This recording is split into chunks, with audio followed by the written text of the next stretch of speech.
but I know Coach Johnson, you did. So what was your takeaway from Jackson State losing their second straight game to Southern University?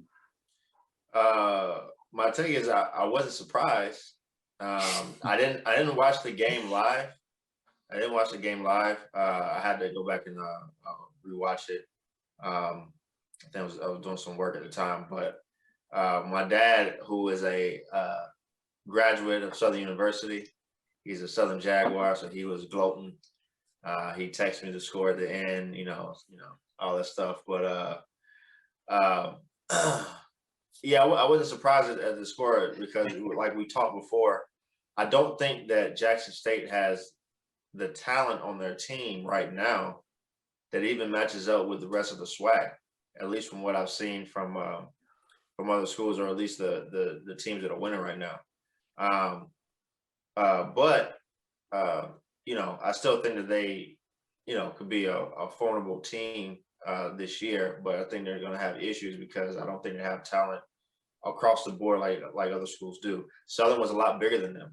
I mean, you look at the size of Southern's running back versus the size of Jackson State's running back.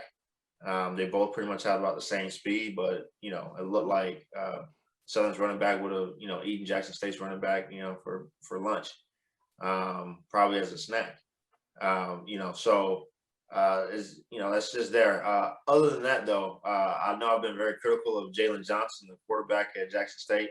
I think this week was actually his best game. But also, too, I think that they have to figure out some things on the offensive side of the ball. There must be something. I don't know how much they're putting on his plate as far as recognizing blitzes and stuff like that and being able to get the ball out quickly. But this is the second week in a row they've had issues with the blitz, and I don't know if it's him or if it's just the way the offense is constructed that they don't have hot routes built off of things so they can easily get the ball out quickly, or if he's just not recognizing it. So I don't know what the issue is there, or I don't know who to put the blame on, but they have to fix that. They put themselves in horrible situations when they can't block that there. And then defensively, this will be my last point. They get gassed a lot in the run game because they are a gap defense. Now, I've coached a gap defense before. It is very effective as long as everyone does their job. But when one person messes up, it's when you get these long runs, and that is just reps after reps after reps after reps after reps in practice. That's all it is. But really, most of it is coming from, at least when I could see this past game, whoever they have at safety, whoever's at safety, they are not trying to tackle. They are timid coming up to filling up the alley and filling in their gap.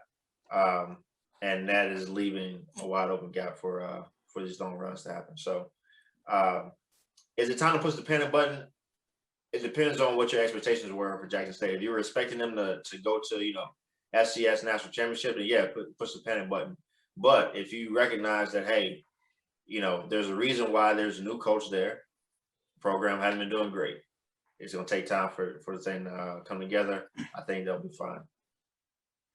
Right on. And definitely have to show love to a H-Town native from Southern. Corey Williams balled out against Jackson State. And like I was saying last week, when Jackson State comes, when you have Jackson State on your schedule, take full advantage of that opportunity, knowing that you're going to be on ESPN, knowing that you're going to have all the cameras on you.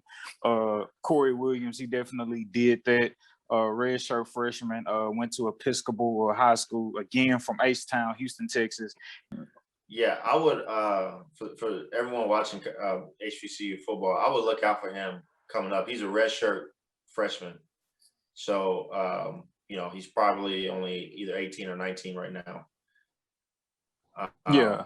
But if they had, a quarterback that could actually throw over there as well, I think that him out of the slot would be very, very nice. So, I think over the next couple of years, he should have an opportunity to really break out. Yeah, He yeah, was, he man. was a Again, three-star recruit. He had a couple D1 offers or a couple of FBS schools, Kansas and Army offered him coming out of college, high school.